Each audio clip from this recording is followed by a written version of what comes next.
الحمد لله وكفى وسلام على عباده الذين اصطفى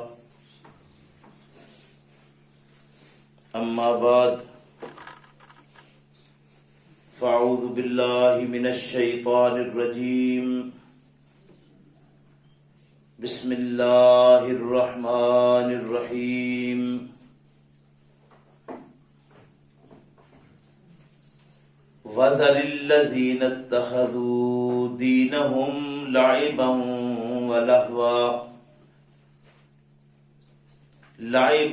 وَلَهْوًا وَغَرَّتْهُمُ الْحَيَاةُ الدُّنْيَا وَذَكِّرْ بِهِ أَن تُبْصَرَ نَفْسٌ مَا كَسَبَتْ لَيْسَ لَهَا مِن دُونِ اللَّهِ وَلِيٌّ وَلَا شَفِيعٌ وَإِن تَعْدِلْ كُلَّ عَدْلٍ لَا يُؤْخَذْ مِنْهَا أُولَئِكَ الَّذِينَ أُبْسِلُوا بِمَا كَسَبُوا لَهُمْ شَرَابٌ مِّنْ حَمِيمٍ وَعَذَابٌ أَلِيمٌ بِمَا كَانُوا يَكْفُرُونَ وَذَرِ الَّذِينَ چھوڑ دے ان لوگوں کو اتخذوا جنہوں نے پکڑا دینہم دین اپنے کو لعبا و لہوا کھیل اور تماشا لعب و لہو وغرتہم الحیات الدنیا اور دھوکے میں ڈالا ان کو دنیا کی زندگی نے وَذَكِّرْ بِهِ اور نصیحت کیجئے آپ ساتھ اس قرآن کے ان کو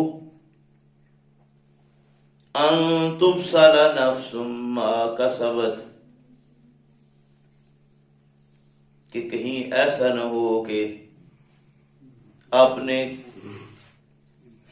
کسب کے سبب وہ اپنے نفس کو ہلاکت میں ڈال لیں لیس لہا نہیں ہے ان کے لیے من دون اللہ اللہ کے سوا ولی کوئی دوست ولی ولا شفیع اور نہ ہی کوئی سفارشی ہے وَإِن تَعْدِلْ كُلَّ عَدْلٍ اور اگر کوئی دے بدلہ ہر طرح کا بدلہ جو دیا جا سکتا ہو جو وہ سمجھتا ہو کہ دیا جا سکتا ہے لا یؤخذ منہا تو وہ اس سے پکڑا نہیں جائے گا اولئک الذین یہی لوگ ہیں ابسلوا جو ہلاکت میں ڈال دیے جائیں گے بما کسبوا اس سبب سے کہ انہوں نے کسب کی ہے زندگی میں لہم شراب من حمیم ان کے لیے پینے کے لیے کھولتا ہوا پانی ہوگا وعذاب علیم بما کانوا یکفرون اور عذاب دردناک ہوگا اس سبب سے کہ وہ انکار حق کرتے رہے سبحان ربک رب العزت عما یصفون وسلام علی المرسلین والحمد للہ رب العالمین میرے محترم بزرگوں بھائیوں آج کے سبق میں 7ویں پارے سے سورہ الانعام کی آیت نمبر 70 آپ نے سنی ہے ترجمے کے ساتھ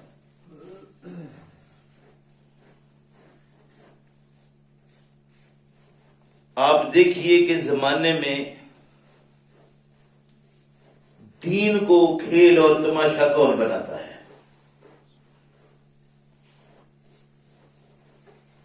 لعب و لہو پہلے لعب یعنی منہ سے جو رال ٹپکتی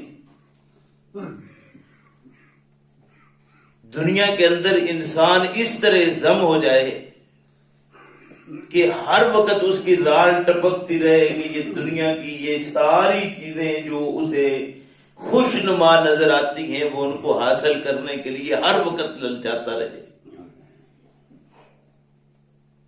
یعنی کھیل اور تماشا صرف یہ جو مداری کے کھیل اور تماشے یا میدان جو سجتے ہیں صرف وہ نہیں ہے. لعب کہتے ہیں جیسے رال ٹپکتے رہنا، ہر وقت للچائے رہنا، ہر وقت منہ کھلا رکھنا کہ مجھے یہ مل جائے، یہ مل جائے، یہ مل جائے، اور اسی میں انسان کی پوری زندگی گزر جائے. اور لہو کہتے ہیں ہر وہ چیز جو انسان کو جو اہم کام ہے، ضروری کام ہے، ان سے ہٹائے رکھے اور باز رکھے.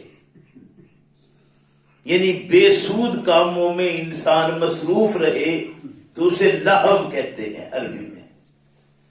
فرمایا وہ لوگ جنہوں نے اپنے دین کو لعب و لہو بنا لیا ہے،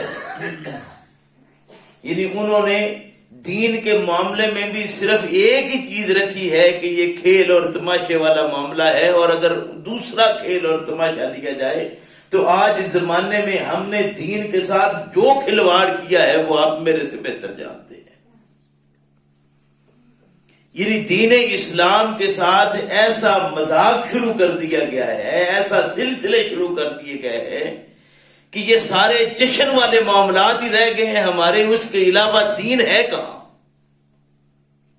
یعنی ہم نے دین کے اندر بھی سارے جشن دے لیے ہیں کہ کس طرح کے جشن مناؤ. وہ جشن منا لیے تم نے تو تم کامیاب ہو زمانے میں، آخرت تو پھر تمہاری کامیاب ہے ہی نہ. اس لیے کہ ہمیں تصور یہ دے دیا گیا ہے کہ پیغمبر اسلام صلی اللہ علیہ وسلم نے سجدے میں سر رکھ کے امتی امتی کہہ کے امت بخشوا دی ہے. اب ہمیں کوئی فکر نہیں ہے، ہم وہ ایک سال میں جشن منا لیں تو ہمارے لیے کفایت کرتا ہے. سیدنا علی رضی اللہ عنہ کے بچے وہ اپنا سر کٹا گئے ہیں، ہم نے چند روزہ زندگی کے سال کے اندر ان کے نام کر دیے تو ہمارے تو بس وارے نیارے ہو گیا، سارا کچھ ہمارا ہی ہے، اس لیے کہ اب ہمیں تو فکر ہی کوئی نہیں. فرمایا اے پیغمبر صلی اللہ علیہ وسلم، وہ لوگ جنہوں نے اپنے دین کو لعب و لہو بنا لیا ہے، وَذَرِ الَّذِينَ، آپ ان کو چھوڑ دیجیے. انہوں نے دین کو کھیل تماشا بنایا ہے. دین تو تمہیں رستے پر لانے والا تھا کہ تم دیکھتے کہ زمانے میں لوگ آتے ہیں، بچے پیدا ہوتے ہیں، آہستہ آہستہ خود بڑھتے بڑھتے بڑھتے بڑھ جاتے ہیں، جوانی کو پہنچ جاتے ہیں، جوانی سے آگے بڑھاپے کو چلے جاتا ہے انسان. یعنی اپنا بچپن، جوانی اور بڑھاپا دیکھتے ہوئے اتنا خیال نہیں آیا کہ یہ میں ہر روز دیکھتا ہوں کہ کندھے پہ اٹھا کے لے جاتے ہیں، انسان مرتے ہیں، چھوڑ آتے ہیں. ظاہر ہے ہم سے پہلے نہیں رہے، ہمیں بھی نہیں رہنا، تو ہم پورا معاملہ سارا اسی زندگی کا اندر سارا جم کر کے چھوڑ دیا اپنے آپ کو. فرمایا وَذَرِ الَّذِينَ اتَّخَذُوا دِينَهُمْ لَعِبًا وَلَهْوًا وَغَرَّتْهُمُ الْحَيَاةُ الدُّنْيَا، اور انہیں دنیا کی زندگی نے دھوکے میں ڈال رکھا ہے کہ یہ دنیا جان میں ٹھاگلا کھلا دے. یعنی جو یہاں اکٹھا کر لیا ہم سمجھتے ہیں یہ بڑا اللہ کا فضل ہے. یہ مال دولت اولاد مل جائے انسان کہتا ہے بڑا اللہ کا فضل ہے. بھئی یہ اللہ کا فضل ہے یا یہ آپ کے اوپر آزمائش ہے؟ اللہ مال دیتا ہے تو آزماتا ہے، مال لیتا ہے تو آزماتا ہے. بھوک اور پیاس میں انسان کو اللہ آزماتا ہے. مال دے کر اتنا دے دے کہ اسے سنبھالے نہ جائے تو اللہ آزماتا ہے. یعنی انسان تو مارد آزمائش میں تھا، اس نے سمجھا کہ میں کامیاب ہو گیا. یہ کامیابی کہاں ہے؟ یعنی ہم یہ سمجھتے ہیں کہ دنیا میں گاڑی کوٹھی مطلب اور اس کے معاملات سارے مل گئے تو کامیاب ہو گئے. یہ کامیابی کس نے کہی؟ فرمایا کہ وَغَرَّتْهُمُ الْحَيَاةُ الدُّنْيَا، اور یہ دنیا کی زندگی کو دیکھ کر دھوکے میں پڑ گیا ہے. دنیا کی زندگی نے اس کو دھوکے میں ڈال رکھا ہے. فرمایا وَذَكِّرْ بِهِ، تو اس کو اے پیغمبر صلی اللہ علیہ وسلم، اے مخاطب، اس قرآن کے ذریعے سے اسے نصیحت کیجیے. وَذَكِّرْ بِهِ، اور نصیحت کر اس کے ساتھ، کس کے ساتھ؟ اس قرآن کے ساتھ. ان تبصل نفس ما کسبت، کہ ایسا نہ ہو کہ جو اس نے کسب کیے ہیں، اس کا نفس جو ہے اپنی جان اس کو جو ہے وہ اس کے کسب کے بدلے میں ہلاکت میں ڈال دی جائے. فرمایا لیس لہا من دون اللہ ولی، اللہ کے سوا کوئی اس کے پاس دوست نہیں ہے. یعنی جتنی دوستیاں ہیں زمانے کی، جس سے بھی لگائی ہے کسی نے دوستی، وہ سمجھ لے کہ ساری دوستیاں ختم ہو جائیں گی. اب اللہ کے علاوہ کتنی دوستیاں ہیں اللہ ہی کے نام کے ساتھ ہیں، وہ ہم دین کے نام کے ساتھ دوستیاں ہم نے کی ہیں. اللہ فرماتے ہیں لیس لہا من دون اللہ ولی، اللہ کے سوا کوئی ان کا ولی دوست نہیں ہے. ولا شفیع، اور سفارشی بھی کوئی نہیں. دوست کی ضرورت کیا ہوتی ہے کہ جب معاملات میں ایک کام آتے ہیں دوست، یار دوست وہ جو مشکل میں کام آئے. تو اللہ کے سوا تو کوئی دوست ہوگا ہی نہیں، اس مشکل میں تو کوئی کام آنے والا ہی نہیں ہوگا. اور سفارش کی جاتی ہے جب ہم سمجھتے ہیں نا کہ یہ میری بات جو حقیقت ہے نا، ہم جس افسر کے پاس گئے ہیں اس افسر تک میری بات صحیح نہیں پہنچ پائے گی، اس لیے میں سفارش کرتا ہوں کہ جو میری اصل بات ہے وہ اس جگہ تک پہنچ جائے. جس نے فیصلہ کرنا ہے وہ فیصلہ کرنے سے پہلے میری بات صحیح طرح سن لے تاکہ کہیں اس سے فیصلہ غلط نہ ہو. وہاں ضرورت کس کی پڑی؟ سفارش کی، کہ جو اس کا کوئی قریبی ہوا، جو اس کا تعلق والا ہوا، جو کوئی سمجھا کہ بیچ میں رستہ ہے، وہ بیچ میں آ کر ہمارا ملاقات کا ذریعہ بنا دے کہ ہم اپنی بات پہنچا دیں کہ صاحب معاملات ایسے تھے، سلسلہ یہ تھا، ہوا ایسے ہے، اور یہ اس کا نتیجہ ہے، ہم یہ چاہتے ہیں کہ ایسا ہو جائے. اس لیے کیا کرتے ہیں ہم؟ سفارش.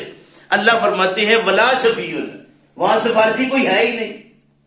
یعنی آپ کا خیال ہے کہ آپ کے معاملات سے اللہ واقف نہیں کہ آپ اپنی بات پہنچانے کے لیے کوئی سفارش بیچ میں کروائیں گے؟ ذرا سوچئے تو. یعنی اللہ کے لیے یہ سفارش کا معاملہ سمجھنا ہی اصل میں وہ کفر ہے. فرمایا کہ ولا شفیع، کوئی سفارشی نہیں. وَإِن تَعْدِلْ كُلَّ عَدْلٍ، عدل کے متعلق کل بھی میں نے عرض کیا تھا کہ عدل کیا ہے؟ ایک قسط ہے، ایک عدل ہے. قسط کیا ہے کہ کسی کو نصف کر دینا، آدھا آدھا. اور عدل یہ ہے کہ جتنا ممکن ہو جس کا جو ہے اس کو دینا. فرمایا وَإِن تَعْدِلْ كُلَّ عَدْلٍ، اگر کوئی سمجھتا ہے کہ میں اتنا دے کے اپنی جان چھڑوا لوں، اس مصیبت سے بچ جاؤں، اس مشکل سے بچ جاؤں، میں اس آگ سے بچ جاؤں، میں اس قید سے بچ جاؤں، اگر کوئی کہے کہ اتنا دینا چاہیے کہ وہ دے کر میں اس سے بچ جاؤں، وَإِن تَعْدِلْ كُلَّ عَدْلٍ لَا يُؤْخَذْ مِنْهَا، تو وہ اس سے پکڑا ہی نہیں جائے گا. اگر کوئی یہ کہے کہ میں یہ دے کر اپنی جان چھڑوا لوں تو اس سے وہ لیا جائے گا ہی نہیں. لا يُؤْخَذْ مِنْهَا. فرمایا أُولَٰئِكَ الَّذِينَ أُبْسِلُوا بِمَا كَسَبُوا، یہی لوگ ہیں جنہوں نے اپنے کسب کے سبب جو دنیا میں انہوں نے کیے ہیں اپنے آپ کو ہلاکت میں ڈال دیا ہے. اولئک الذین ابسلوا بما کسبوا، یہ لوگ ہیں جنہوں نے اپنے آپ کو اپنے کسب کے سبب ہلاکت میں، اپنے یہ یاد رکھیے کہ اپنے کسب کے سبب. انسان کا کام اپنا جو کیا ہوا ہے، دوسرا کام تو وہاں آنے والا ہی کوئی نہیں. یعنی کون ہے جو ہم سارے سمجھتے، کوئی لا تزر وازرۃ وزر اخری، کوئی بوجھ اٹھانے والا ملے گا نہیں، عدل والا معاملہ کوئی ہوگا نہیں کہ کوئی بدلہ دے کر کوئی جان چھڑا لی جائے، سفارش ہونی کوئی نہیں ہے. پھر کیا؟ پیغمبر اسلام صلی اللہ علیہ وسلم نے ارشاد فرمایا کہ جب کوئی انسان وفات پا جاتا ہے تو مرنے والا انسان جب آپ لے کر جاتے ہیں تو تین چیزیں اس کے ساتھ جاتی ہیں. وہ آپ لے کر جاتے ہیں اٹھا کر، تین چیزیں فرمایا اس کے ساتھ جاتی ہیں. ایک اس کے یار دوست تعلق والے جو رشتہ دار اس کے آ جاتے ہیں، عزیز قریب کے، آنکھوں میں آنسو لیے ساتھ اس کے جاتے ہیں. کوئی رہتا ہے ساتھ اس کے، یہ واپس آ جاتے ہیں. یعنی جو جاتے ہیں یہ سارے واپس ہے.